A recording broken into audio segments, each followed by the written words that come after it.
ರಾತ್ರಿ ನುಗ್ಗೆಕಾಯಿ ಸಾಂಬಾರ್ ತಿನ್ಬಿಟ್ಟು ನಾನು ಬಾತ್ರೂಮ್ ಅಲ್ಲಿ ಹೇಳ್ತೀನಿ.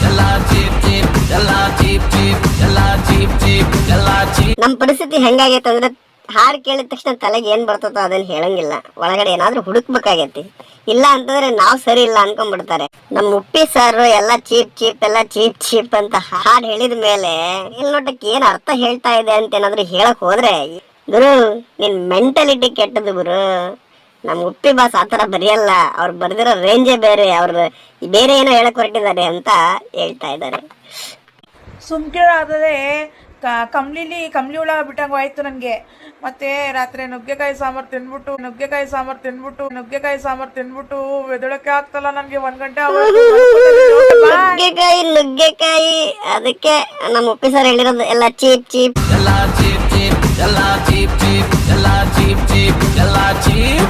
ನುಗ್ಗೆಕಾಯಿ ಸಾರ್ ತಿಂದ್ಬಿಟ್ಟು ಎದ್ದಳಕ್ ಆಗ್ತಿಲ್ಲ ಅಂತ ಬೆಡ್ಶೀಟ್ ಹೊಚ್ಕೊಂಡು ಒಳಗಡೆ ಏನೇನೋ ಅನ್ಕೊಂಡ್ರೆ ಏನ್ ಗತಿ.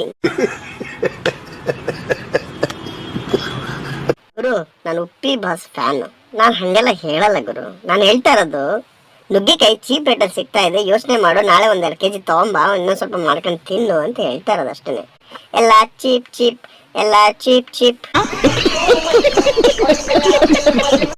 ಮುಂಚೆ ಸುದೀಪ್ ಅಣ್ಣ ಒಂದ್ ಮಾತು ಕೇಳ್ತಾರೆ, ಈ ವಾರ ಏನು ಮಾಡಿಲ್ಲ ಅಂತ ಹೇಳ್ತಾರೆ. ನಾನು ಬಾತ್ರೂಮ್ ಅಲ್ಲಿ ಹೇಳ್ತೀನಿ, ನಾನು ತುಕ್ಕಲೆ ಕುತ್ಕೊಂಡು ಎಲ್ಲ ಚೀಪ್. ಗುರು ನಾನು ಉಪ್ಪಿ ಬಾಸ್ ಫ್ಯಾನ್ ಆಗಿ ಕೆಡದಾಗೆಲ್ಲ ಮಾತಾಡಕ್ಕಾಗತ್ತಾ? ನಾನ್ ಹೇಳ್ತಾ ಇರೋದು ಬಾತ್ರೂಮ್ ಅಲ್ಲಿರೋ ಸೋಪ್ ಚೀಪ್ ರೇಟ್ ಅಲ್ಲಿ ಸಿಗ್ತಾ ಇದೆ, ಇನ್ನೊಂದ್ ಸ್ವಲ್ಪ ತಿಕ್ಕಡ್ರಿ ಅಂತ ಹೇಳ್ತಾ ಇರೋದು ನಾನು. ಓಕೆನಾ? ನಮಗೂ ಗೊತ್ತು ನೀವು ನಮ್ ತರನೇ ಯೋಚನೆ ಮಾಡ್ತೀರಾ ಅಂತ.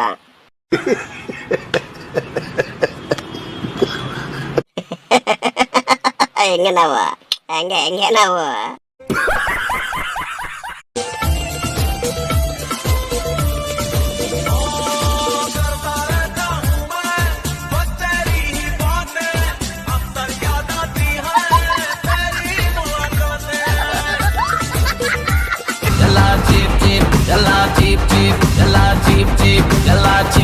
ಅಂದ್ರೆ ಹೇಳ್ತಾ ಇರೋದು ಕುಡಿದಿರೋ ಚೀಪ್ ರೇಟಿಂಗ್ ಕುಡಿದಿರೋದು ಅಂತ ಹೇಳ್ತಾ ಇರೋದಪ್ಪ ನಾನು, ಬೇರೆ ಏನು ಹೇಳಕ್ ಹೊರಟಿಲ್ಲ ಆಯ್ತಾ?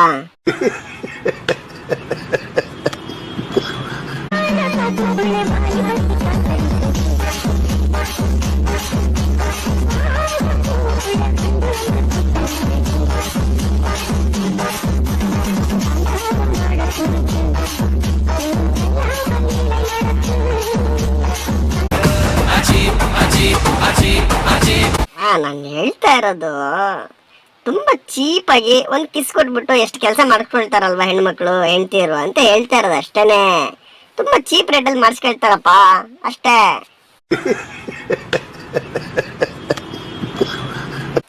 ನಗು ಬಂದಿದ್ರೆ ಮಾತ್ರ ಸಬ್ಸ್ಕ್ರೈಬ್ ಮಾಡಿ, ನಮಗೂ ಒಂದಷ್ಟು ಖುಷಿ ಪಡಿಸಿ. ನಮಸ್ಕಾರ.